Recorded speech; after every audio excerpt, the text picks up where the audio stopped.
بسم اللہ الرحمن الرحیم۔ عقیدہ نمبر 34، اختلافات صحابہ کا حکم۔ جو صحابہ و اہل بیت سے محبت نہ رکھے وہ گمراہ و بد مذہب ہے۔ مسئلہ: صحابہ کرام رضی اللہ عنہم میں آپس میں جو واقعات ہوئے ان میں پڑھنا حرام و سخت حرام ہے۔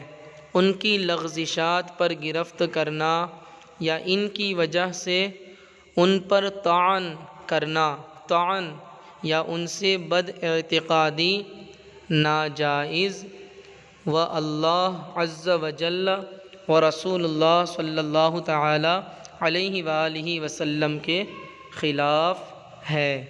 پیارے محترم اسلامی بھائیوں، یہی ہمارا عقیدہ ہے کہ صحابہ کرام کے درمیان میں آپس میں جو بھی بات ہوئی، جو واقعات ہوئے، ان میں ہمیں بحث کرنے کی اجازت نہیں ہے۔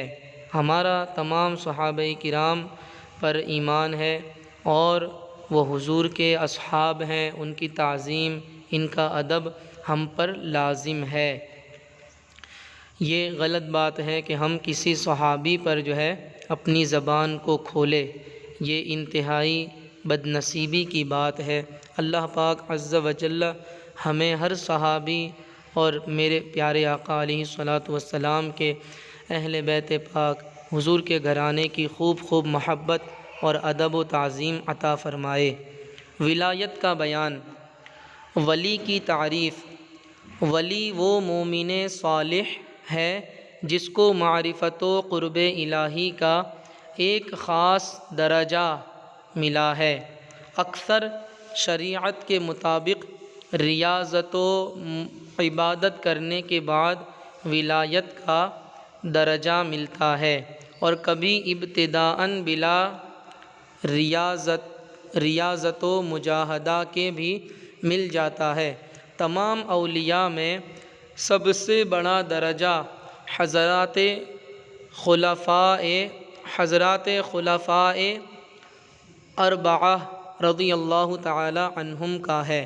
خلفاء اربعہ یعنی 4 خلیفہ، جو خلفاء راشدین ہیں، 4 خلیفہ: حضرت سیدنا صدیق اکبر رضی اللہ تعالی عنہ، حضرت سیدنا فاروق اعظم رضی اللہ تعالی عنہ، حضرت سیدنا عثمان غنی رضی اللہ تعالی عنہ، اور حضرت سیدنا مولائے کائنات حضرت مولا علی مشکل کشا رضی اللہ تعالی عنہ۔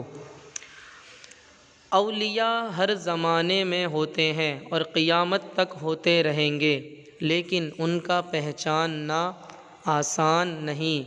حضرات اولیاء کو اللہ تعالی نے بڑی طاقت دی ہے۔ جو ان سے مدد مانگے ہزاروں کوس کی دوری سے اس کی مدد فرماتے ہیں۔ سبحان اللہ۔ اولیاء اللہ کا علم و قدرت۔ ان کا علم نہایت وسیع ہوتا ہے، حتیٰ کہ بعضوں کو ما کان و ما یکون اور لوح محفوظ پر اطلاع دیتے ہیں۔ ما کان و ما یکون کا مطلب کیا ہے؟ جو کچھ ہو چکا، وما یکون اور جو کچھ ہوگا۔ مرنے کے بعد ان کے کمالات اور قوتیں اور بڑھ جاتی ہیں۔ ان کے مزار کی حاضری فیض سعادت اور برکت کا سبب ہے۔ ان کو ایصال ثواب امر مستحب اور باعث برکت ہے۔ اولیاء کرام کا عرس یعنی ہر سال وصال کے دن قرآن خوانی، فاتحہ، وعظ، ایصال ثواب اچھی چیز ہے اور ثواب کا کام ہے۔ رہے ناجائز کام جیسے ناچ، رنگ، کھیل، تماشا، تو وہ ہر حالت میں مذموم یعنی برا، اور مزار طیبہ کے پاس اور زیادہ مذموم۔ پیارے محترم اسلامی بھائیوں، یہ بھی ایک مسئلہ جو ہے واضح ہو گیا اور کلین ہو گیا کہ جو لوگ اولیاء کرام کے عرس پر اعتراض کرتے ہیں اور یہ کہتے ہیں کہ وہاں غلط کام ہوتے ہیں، تو انہیں یہ بات یاد رکھنی چاہیے کہ اولیاء کرام کا عرس اور وہاں ہونے والی دینی محفل وہ فی نفس ہی جائز ہے، وہ ناجائز نہیں ہے۔ البتہ اگر کوئی وہاں اس جگہ اس بابرکت محفل میں عرس میں اگر کوئی ناجائز کام کرے، کھیل تماشا کرے اور وہ کام جو شریعت نے ناجائز قرار دیے ہیں وہ کام کرے، تو اس کام کو روکا جائے گا، نہ کہ اولیاء کرام کے عرس کو۔ تو ایسے کام جو ہے وہ برے ہوتے ہیں، ان کاموں کی وجہ سے اولیاء کا عرس جو ہے وہ غلط ثابت نہیں ہوتا ہے، بلکہ یہ تو مستحب کام ہے، اچھا کام ہے۔ اولیاء کا قرب جو ہے وہ وہاں تو دعائیں قبول ہوتی ہیں اور اللہ عز و جل کا قرب ملتا ہے اولیاء کرام کے قرب میں رہنے سے۔ پیر میں کن باتوں کا ہونا ضروری ہے؟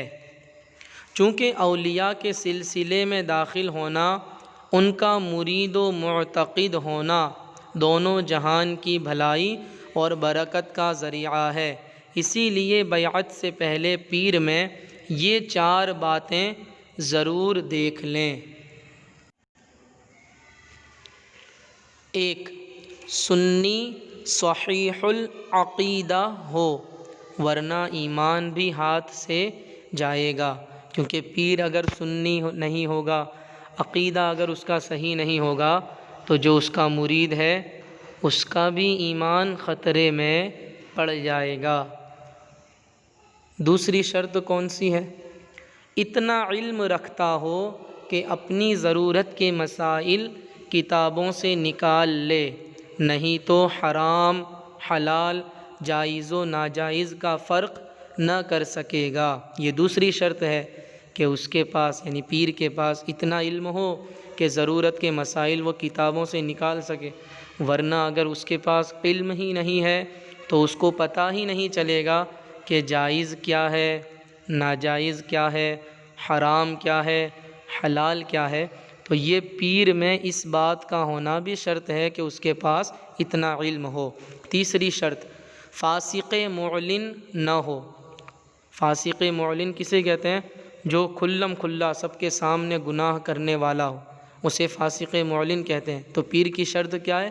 کہ وہ فاسق معلن نہ ہو، کہ فاسق کی توہین واجب ہے اور پیر کی تعظیم ضروری ہے۔ اگر پیر فاسق معلن ہوگا، پیر تو فاسق معلن ہو ہی نہیں سکتا، کیونکہ اس کے اندر تو یہ شرط ہے۔ شرط کا مطلب کیا ہوتا ہے؟ کہ وہ اگر وہ چیز نہیں پائی جائے گی تو پھر مشروط بھی نہیں پایا جائے گا، یعنی فاسق معلن جو ہوگا وہ پیر ہو ہی نہیں سکتا، اس لیے کہ پیر کی تعظیم کرنا ضروری ہے، اور جو فاسق معلن ہوتا ہے نا، فاسق، اس کی توہین کرنا یہ واجب ہے۔ 4. اس کا سلسلہ نبی صلی اللہ تعالی۔ چوتھی شرط یہ ہے اس کا سلسلہ نبی صلی اللہ تعالی علیہ وآلہ وسلم تک متصل ہو، ورنہ اوپر سے فیض نہ پہنچے گا۔ نسأل اللہ العفو والعافیۃ فی الدنیا والآخرہ۔ اس کا معنی یہ ہے کہ ہم اللہ پاک سے دنیا اور آخرت دونوں جہاں دونوں میں عافیت کا سوال کرتے ہیں۔